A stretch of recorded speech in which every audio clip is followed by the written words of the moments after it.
उठाने का प्रयास किया है। और कहीं ना कहीं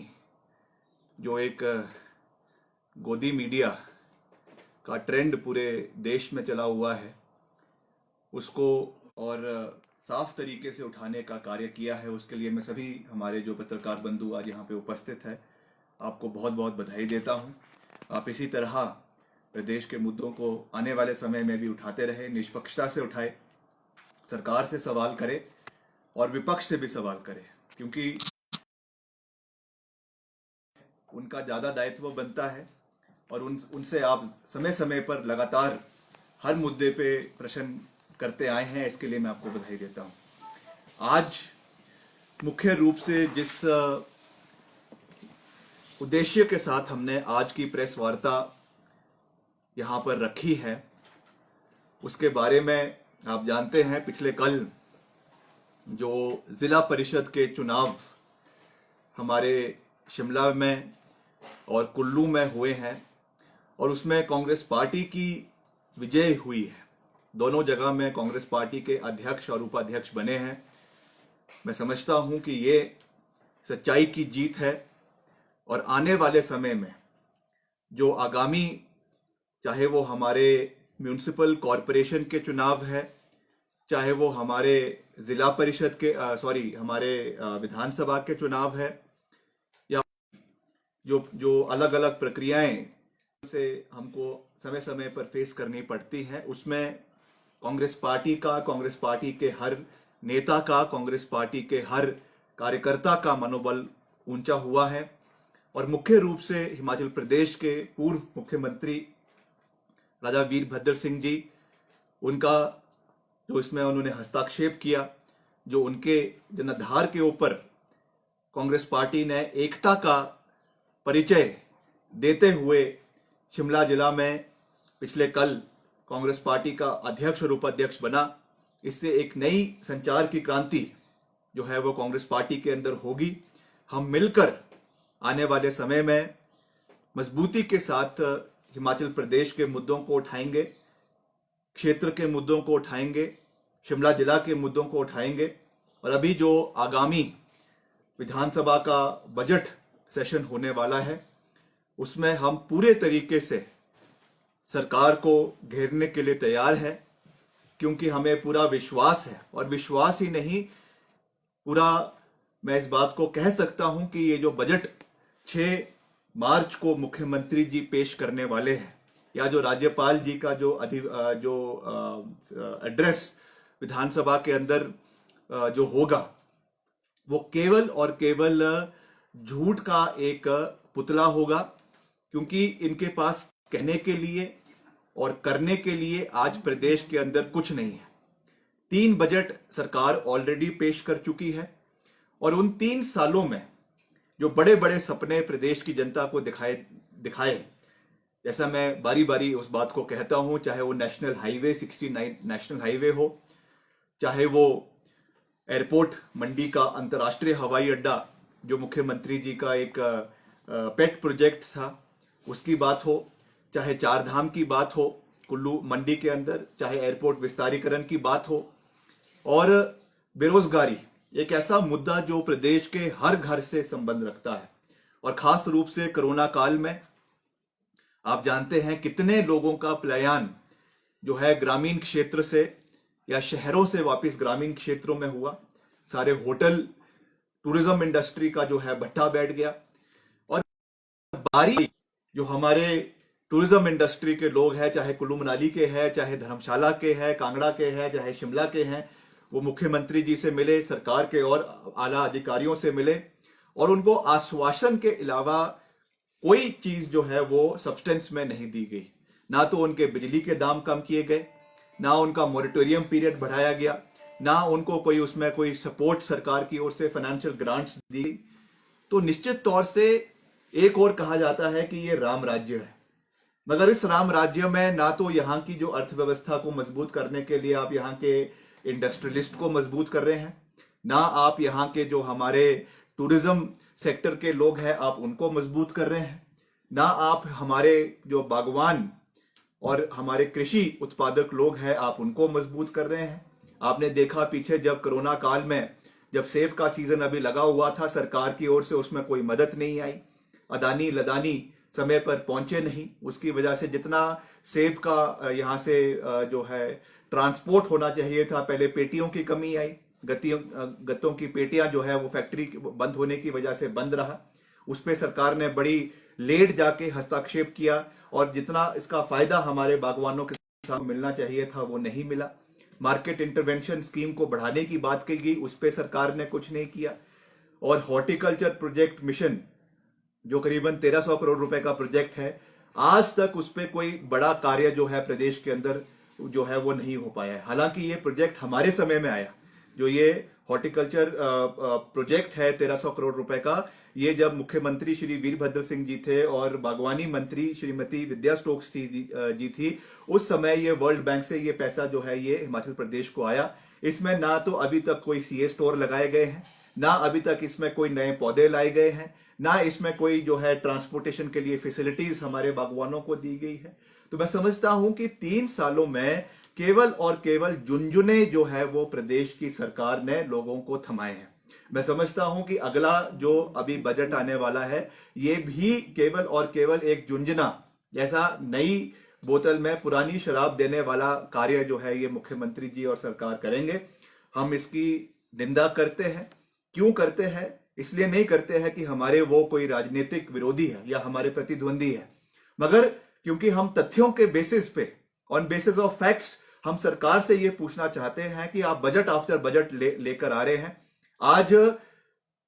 केवल कांग्रेस के विधायक ही नहीं, अभी पिछले 2 दिन पहले हमने विधायक जो हमारी प्राथमिकताएं के लिए बैठक होती है, प्लानिंग की एनुअल मीटिंग, उसको अटेंड किया। आपको जानकर हैरानी होगी, प्रदेश की जनता को जानकर यह हैरानी होगी कि कांग्रेस के विधायकों से ज्यादा दुखी वहां पर भाजपा के विधायक थे, जिन्होंने मंच पर यह बात जो है सरकार के समक्ष रखी, मुख्यमंत्री जी के समक्ष रखी, सरकार के आला अधिकारियों के समय रखी कि पिछले 3 साल के जो आपकी डीपीआर बननी थी, जो आप विधायक प्राथमिकता में आप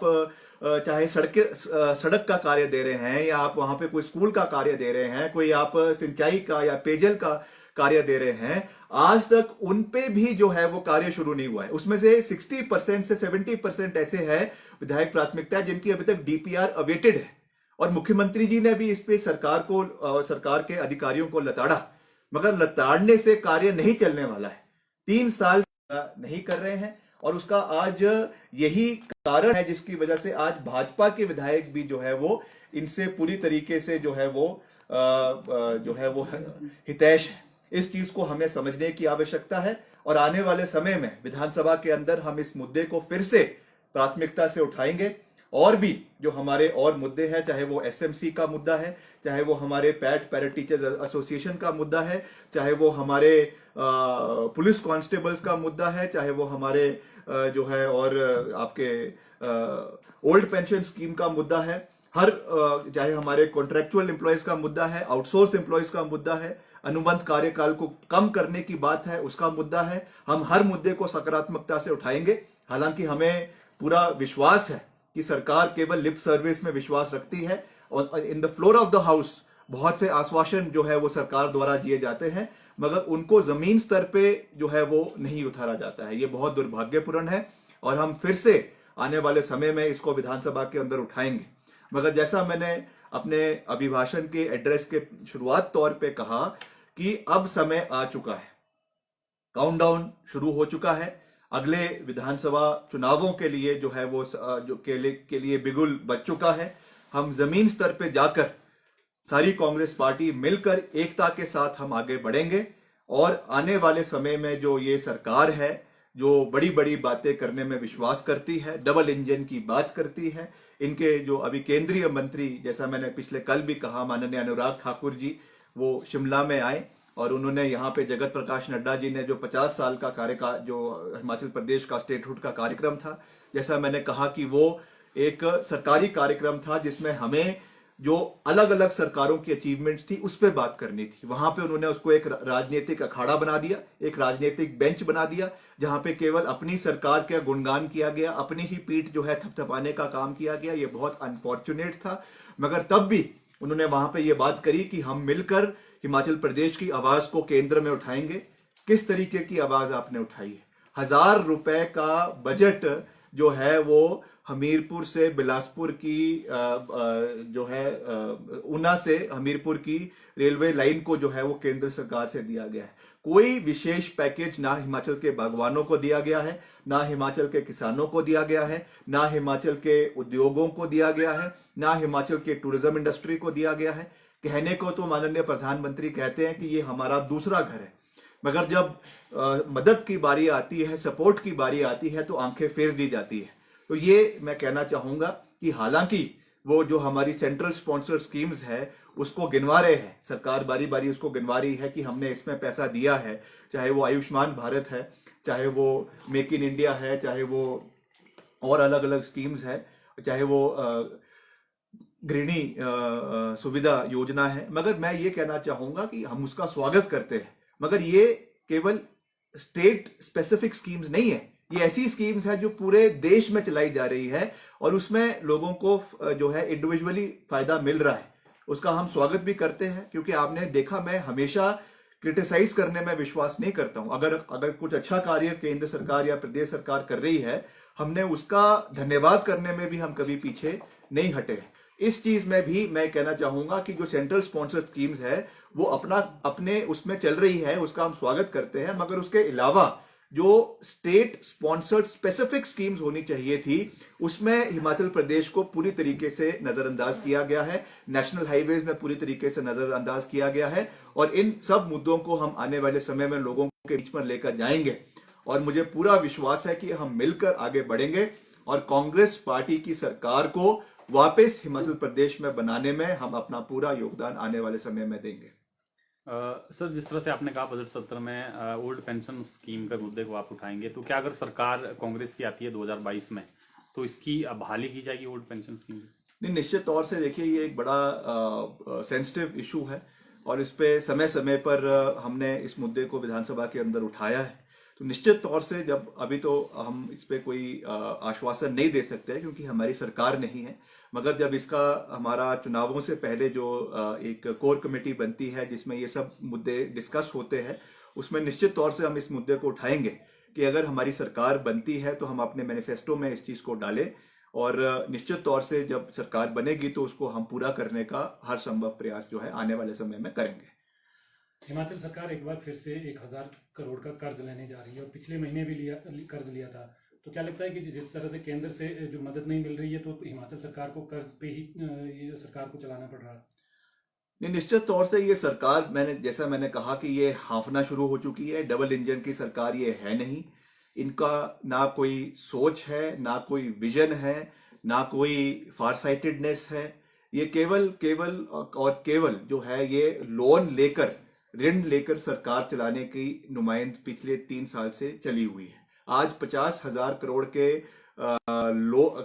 डेट में आज सरकार जो है वो पहुंच चुकी है। उसके बावजूद ना कोई रिसोर्स मोबिलाइजेशन की बात होती है। संतरियों को बड़ी बड़ी गाड़ियां जो है लग्जरी गाड़ियां 30-30 लाख की गाड़ियां लेकर दी जा रही है। और जहां तक जैसा मैंने कहा कि रिसोर्स मोबिलाइजेशन के लिए किस तरीके से आपने प्रदेश के अंदर रेवेन्यू जनरेट करना है उसके बारे में कोई बात नहीं हो रही है, कोई कमेटी आज तक उसका गठन नहीं किया गया है। तो निश्चित तौर से इन सब चीजों को सरकार को गंभीरता से देखना चाहिए। कब तक हम जो है कभी इंटरनेशनल मॉनेटरी फंड के पास जाएंगे, कभी वर्ल्ड बैंक के पास जाएंगे, कभी एशियन डेवलपमेंट बैंक के पास जाएंगे, कभी रिजर्व बैंक ऑफ इंडिया के पास जाएंगे, केंद्र सरकार के पास जाएंगे। हमेशा मांगने से जो है सरकार जो है इस चीज से विकास नहीं हो सकता है। ठीक है, वो भी एक चारा है, वो भी एक मैकेनिज्म बना हुआ है जिससे इंटरेस्ट फ्री लोन या कम रेट पे इंटरेस्ट आपको जो है लोन दिया जाता है, सरकार उस चीज को लेती है। ऐसा नहीं है, हम भी जानते हैं सरकार में वो चीज लेनी पड़ती है, मगर उसके अलावा जब सरकार चल रही है आपको कम से कम कुछ तो एक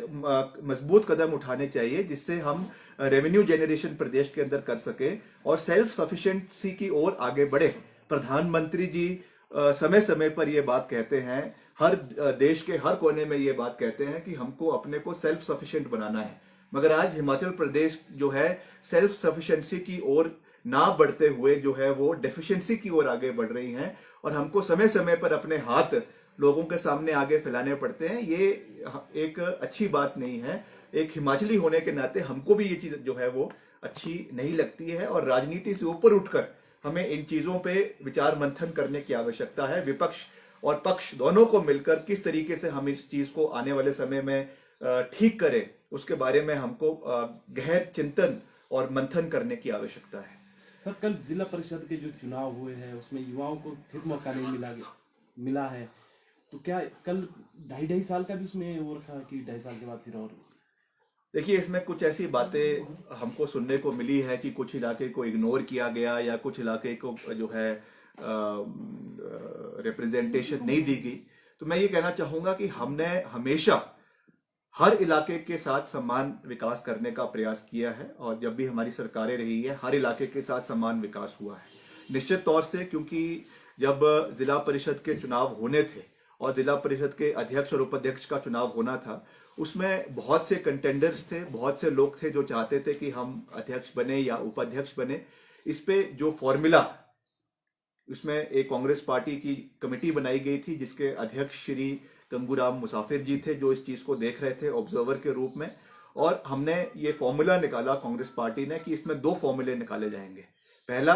कि सीनियोरिटी को प्रेफरेंस दिया जाएगा, और दूसरा कि एक सीक्रेट तरीके से सब लोगों की राय जानी जाएगी, और जिसके लिए बहुमत जो है मेंबर्स का होता है उसको जो है पार्टी की ओर से घोषित किया जाएगा। इसी फॉर्मूले के साथ जो है हमने पिछले कल श्रीमती चंद्रप्रभा नेगी जी और श्री सुरेंद्र रेटका जी को अध्यक्ष और उपाध्यक्ष के लिए जो है वो पार्टी ने नियुक्त किया, वो जीते। और आने वाले ये 2.5 साल के लिए ये फॉर्मूला बनाया है। अगले 2.5 साल के लिए जो इसमें कंटेंडर्स रह गए थे या जिनका क्लेम था, उनको मद्देनजर रखते हुए उनको प्रेफरेंस देने के लिए अगले 2.5 साल के बाद इस चीज को फिर से रिव्यू किया जाएगा। ये बात कुलदीप राठौर जी जो हमारे पार्टी के अध्यक्ष है उन्होंने भी कही है, हमारे जो जिला के अध्यक्छ है यशवंत छाष्टा जी उन्होंने भी कही है, और पूर्व मुख्यमंत्री वीरभद्र सिंह जी जिनसे सारे मेंबर्स 2-3 दिन पहले जो है वो सोलन में जाके मिले हैं, उन्होंने भी ये बात कही है कि हम सबको प्रेफरेंस देना चाहते हैं, मगर पोस्ट केवल एक ही होती है, 2 ही होती है, इसलिए किसी ना किसी को जो है वो कभी ना कभी कॉम्प्रोमाइज करना पड़ता है। जो बच गए हैं उनको हम अगले 2.5 साल में एडजस्ट करने का प्रयास करेंगे। सर, जो केंद्र का बजट आया है, जैसे अनुराग ठाकुर वहाँ फाइनेंस में भी है, तो मुख्यमंत्री अनुराग ठाकुर के बीच की जो खाई जो कहीं ना कहीं प्रदेश भी इसको भुगत रहा है। नहीं, निश्चित तौर से देखिए, अनुराग ठाकुर जी हमारे बड़े भाई हैं, मैं उनका मान सम्मान करता हूं, वो एक बड़े ऊंचे पद के ऊपर बैठे हुए हैं, मगर मैं ये समझता हूं कि जिस तरीके से उस पद पे बैठे हुए केंद्र वित्त राज्य मंत्री फॉर स्टेट जैसे महत्वपूर्ण पद पे बैठने के बावजूद उन हिमाचल के हितों की जिस तरीके से उनको रक्षा करनी चाहिए या हिमाचल के हितों की जिस तरीके से उनको पैरवी करनी चाहिए, और जो बातें वो हिमाचल में आके कहते हैं, मुख्यमंत्री जी से कहते हैं, सरकार से कहते हैं कि हम मिलकर हिमाचल के मुद्दों को केंद्र सरकार के समक्ष, मोदी जी के समक्ष उठाएंगे, मैं समझता हूं उनके कथनी में और करनी में फर्क है। या तो ये हो सकता है कि इनकी जो इंटरनल कॉम्बिनेशन बीजेपी का है वो उनको जो है वो अलाउ नहीं कर रहा है। जिस तरीके से हमको पीछे देखने को मिला कि बहुत खटपट सरकार के अंदर देखने को मिली है, जब उनका कहीं देहरा या ऊना का दौरा था, वहां पे मंच के ऊपर जो है सरकार का और मंत्री जी का जो है आपस में तालमेल की कमी होने को दिखा है। तो हो सकता है शायद कि अगर ज्यादा यहाँ पे विकास होगा या पैसा आएगा तो उसका क्रेडिट किसको मिलेगा, उसके ऊपर एक बात चल सकती है। तो शायद उस चीज को मद्देनजर रखते हुए ये पैसा प्रदेश के अंदर नहीं आ रहा है, पर इस पे मेरा कोई टिप्पणी करना ठीक नहीं होगा, ये तो उनका इंटरनल मामला है। मगर उस चीज की वजह से ऐसा ना हो कि उनकी आपसी मतभेद की वजह से उसका नुकसान हिमाचल प्रदेश की जनता को हो, इस चीज का हमको ध्यान रखना चाहिए। क्या आप मानते हैं कि इनको इग्नोर किया जाता है? क्योंकि पीछे भी बयान आया, सांसद ने कहा है कि आपके फादर को यहाँ सीएम नहीं बनाया गया और आपको वहाँ मीटिंग में बैठने नहीं देते, तो इससे क्या आप इसको सही मानते हैं कि नहीं, वो देखिए, वो तो उनका अपना मामला है, पार्टी का अपना मामला है, किसको उन्होंने मुख्यमंत्री बनाना है, किसको मंत्री बनाना है, और ऐसा नहीं है। अनुराग ठाकुर जी एक बड़े महत्वपूर्ण पद के ऊपर बैठे हुए हैं, मगर उस पद का, जैसे मैंने कहा कि जो लाभ प्रदेश की जनता को मिलना चाहिए वो नहीं मिल पा रहा है। ठीक है।